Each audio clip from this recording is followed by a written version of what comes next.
Hi, I'm Emma. I live with my mom and dad and my sister Sophia. She's really pretty and super smart. Our parents always seem to like her more than me. They pay a lot of attention to her, but not so much to me. They often tell me off for staying in my room a lot. They say things like, "You're always hiding away. You should be more active. We won't be here forever, you know." I know they won't be here forever, and I have my own thoughts and things I want to do. But my parents see me as lazy and don't take me seriously. One day, my sister Sophia talked to me. She said, "You're not as cute or talented as I am. Do you ever think about what your purpose in life is?" I replied, "I'm content with my life, so please don't say strange things." She shrugged and said, "Okay, suit yourself. But let me share something amazing with you." "Something amazing? What is it?" "I'm marrying a really handsome and wealthy guy," Sophia said to me. "Congratulations, I'm happy for you," I replied. Sophia smirked and said, "You're just jealous. You'll never find someone to marry you." She assumed I couldn't find someone to marry and kept boasting about herself. "I'm not really interested in getting married, so whether I do or not doesn't bother me," I told her. I was thinking of going to my sister's wedding because she's family, but then, "What? You're actually coming to my wedding?" Sophia asked. "Yeah, why wouldn't I?" I replied. "Of course it's a problem. Having a lazy, useless person like you there will ruin everything." Sophia snapped. "What do you mean by lazy, useless person?" I asked. "A bottom feeder or idle youth is exactly what it sounds like. Someone who can't do anything, completely useless," Sophia explained. "Why are you saying such mean things?" "I just want to be there for your special day," I said. "I don't need your fake congratulations. Just don't bother showing up," Sophia said angrily. My sister really didn't want me to come to her wedding. She kept saying it, and even Mom and Dad agreed, calling me a lazy, useless person who shouldn't go. But I thought it wouldn't be right if no family showed up, so I decided to go anyway. On the day of the wedding, as I was getting ready in my dress, Mom and Dad caught me. "What are you doing here? We told you not to come to the wedding," they yelled. Hearing the commotion, my sister came over. "Why are you here? I didn't invite you," she said angrily. "But I thought it would be strange if no family came. I wanted to support you," I explained. "Why do you always have to complicate things? You're not even supposed to be known to the other family," she said. "What? I didn't know about the family dinner either. You didn't invite me," I said, feeling hurt. "Why would you be so mean? It's obvious, you just mess everything up. If people found out we have a lazy, useless person in our family, it could ruin the marriage. That's why we didn't invite you," my sister said with a cruel laugh. My parents joined in, smirking. It was clear they had planned this together. Feeling hurt and rejected, I couldn't help but be deeply saddened by their determination to erase me. "Get out, you worthless, lazy person," my sister yelled in anger. I realized there was no point in trying to reason with them anymore. So with a heavy heart, I decided to leave. "Fine, I'm going home." "Goodbye," I said, feeling defeated. They laughed. As I said my goodbye, my family continued to point and laugh at me. Trying to hold back my frustration, someone called out to me as I was leaving. "Hey boss, great job today," they said. Thanks. Wait, why are you saying that? And what are you wearing?" I asked, confused. "Yeah, I'm the one getting married. Didn't you know?" They replied. "What? Hold on. How do you know Caleb? And why are you calling me boss?" I asked, bewildered. "Also, for your information, this person is the president of my company," they explained. "No way. You're the president?" I exclaimed, shocked. "And what's your connection with Sophia?" they asked. "She's my sister," I replied. "What? Sophia is your sister? But I didn't see you at the family greeting," Caleb said, surprised. "Well, my sister didn't take me to the greeting," I explained. "Why would she do that?" Caleb asked, puzzled. "She thought I was just a lazy, useless person," I replied. "Sophia, is this true?" Caleb questioned my sister. "Well, she's always in her room staring at her computer. I didn't think she was doing anything important," my sister replied, sounding unsure, but Caleb wasn't having it. "Don't joke around. The boss gives us precise instructions from home.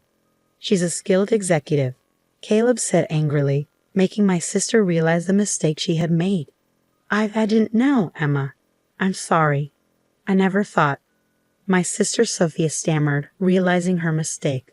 It's okay, sister. I understand now, I reassured her. I'm going home. I'll call for the limousine. A limousine? That's a fancy car, Caleb exclaimed, surprised. Boss, you're leaving? Caleb asked, concerned.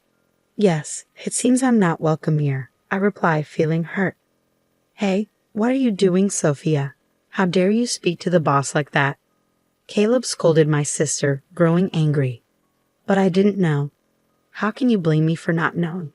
Sophie defended herself, sounding remorseful. Ignorance is no excuse, boss. I apologize for Sophia's rudeness, Caleb said, taking responsibility. It's all right. She's my family, so you don't have to apologize, I reassured him. No, I'll take responsibility and call off the marriage with Sophia, Caleb declared. What? Caleb, what are you saying? Sophia exclaimed, surprised. Quiet. I can't forgive someone who disrespects the boss. Caleb snapped, his anger evident. Why are you so upset? Yes, I said hurtful things to Emma, but why is it affecting you so much? Sophia asked, confused. You see, I owe a lot to the boss. I've had trouble finding steady work. My job history was a mess, and I was struggling to get hired anywhere. The only offers I was getting were from companies that didn't treat their workers well, making them work in unfair conditions. Just when I was about to give up and accept one of those jobs, I received an interview at the boss's company, Caleb explained. Caleb was talking about when he first got hired at my company. It brings back memories. I'd remember that happening, I said, reflecting on the past. The boss said she wanted to see me, not just my resume. After chatting for a while, she understood who I was and hired me. The boss's company offers fair working conditions and treats me well. So the boss changed my life, Caleb explained. Is that so? I didn't know. What a wonderful story, my sister replied, trying to win Caleb's favor. However, Caleb saw through her attempt and became even angrier. It's clear you're trying to manipulate me, but I won't forgive the disrespect you showed to the boss, Caleb said sternly, causing my sister to tremble in fear of his genuine anger. Please don't cancel the wedding. Come on, father, mother, say something, my sister pleaded, seeking support from our parents. But they remained silent, unwilling to intervene. We didn't mean to blame Emma as much as Sophia did. That's right, this is all your own doing. My father finally spoke up, shifting the blame onto my sister. What? Well, then the wedding is off, my sister exclaimed, tears streaming down her face as she screamed in frustration. Caleb remained calm as he explained the consequences of canceling the wedding. If we cancel the wedding, there will be a cancellation fee. If we cancel on the same day, it will be 100%, Caleb explained calmly. What? 100%? How much money is that? My sister asked, shocked. Well, the total cost of the wedding was $30,000, so it would be $30,000, Caleb replied calmly. What? I have to pay $30,000 even if it's canceled, my sister exclaimed, feeling the weight of the situation. That's how cancellation fees work, Caleb explained matter-of-factly. No way. Then we should just go ahead with the wedding, my sister suggested, trying to find a solution. Sorry, but I can't do that. I can't forgive what you said to the boss, and I fear you might continue to be abusive if we got married. I can't live with someone like that, Caleb explained, his tone firm. Dangerous? My sister questioned, feeling hurt. Han, please, my mother interjected, trying to calm the situation. What do you think, boss? Caleb asked me, seeking my opinion. She's saying this now, but she's just telling you what you want to hear to get through this situation, I replied calmly. If you get married, she'll likely start mistreating you too, criticizing you for not doing enough housework even though you're working, or complaining about the challenges of being a homemaker and expecting you to do all the chores. I see. Then it's better to call off the marriage, Caleb concluded, understanding the situation. Hey, don't say such unnecessary things. I almost had him convinced, my sister protested, feeling frustrated. Did you hear that? She said, convinced. That's not a word you use with someone you're planning to marry, is it? I pointed out, highlighting the lack of genuine commitment in my sister's words. I think so. I think it's better to call off the marriage or go change, Caleb said and walked away. Wait, Caleb, don't go, my sister pleaded, panicking. Emma, what have you done? My wedding is ruined. Don't blame me. This is your own doing. You brought this upon yourself, I retorted, feeling frustrated. If you hadn't insisted on me not coming to the wedding in the first place, none of this would have happened. It's your responsibility. Bring Caleb back right now, my sister demanded angrily. I understand how you feel, but Caleb seems to have lost his desire to marry. If you proceed with the wedding in this state, it will only bring pain to both of you. I think it's best to call it off, I advised. What should I do then? Did you hear about the cancellation fee? $30,000 is a huge amount, my sister exclaimed, worried about the financial implications. Yes, it's a significant sum. Even if we split the cancellation fee, it's still $15,000. And if they blame me for the cancellation, I might end up having to pay the entire amount, I explained, realizing the financial burden. Well, that's a possibility, but what choice do you have? You've brought this upon yourself, I pointed out. Hey, I just said some harsh words. Is it really worth canceling the wedding over that? My sister protested. Don't tell me it's Caleb's decision, she added, feeling overwhelmed. Hey, father, mother, say something, my sister pleaded, turning to our parents for support. Suddenly, our parents became very friendly towards me. Well, I never knew Emma had become a boss. Oh my, as a mother, I'm so proud, my mother exclaimed. No, I always believed in Emma. She's a real go-getter.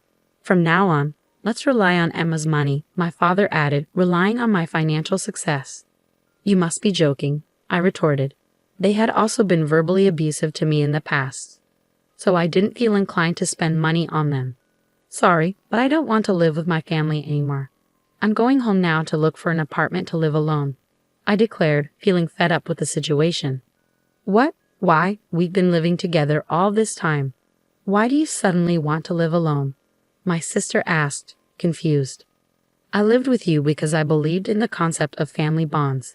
I hoped that by living together, you might eventually understand my job. But the reality was different. You never understood my work and even insulted me. And now you want to rely on my money? Would anyone want to live with people like that? I explained, feeling hurt and frustrated. I understand. I'm sorry. From now on, I'll cherish you.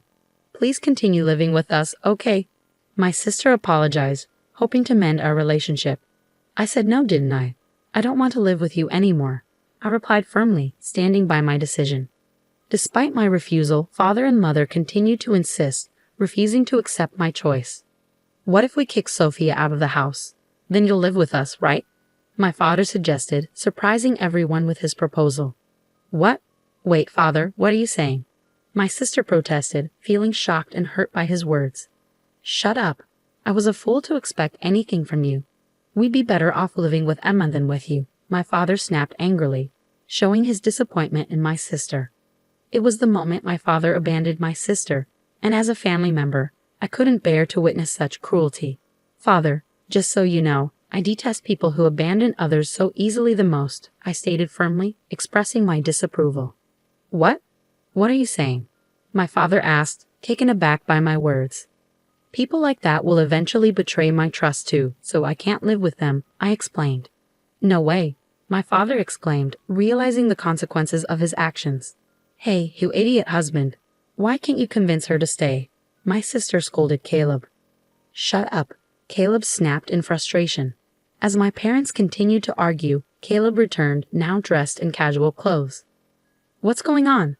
Are you still fighting? Caleb asked, puzzled by the commotion. Caleb, I can't believe you actually went to change, my sister remarked, surprised.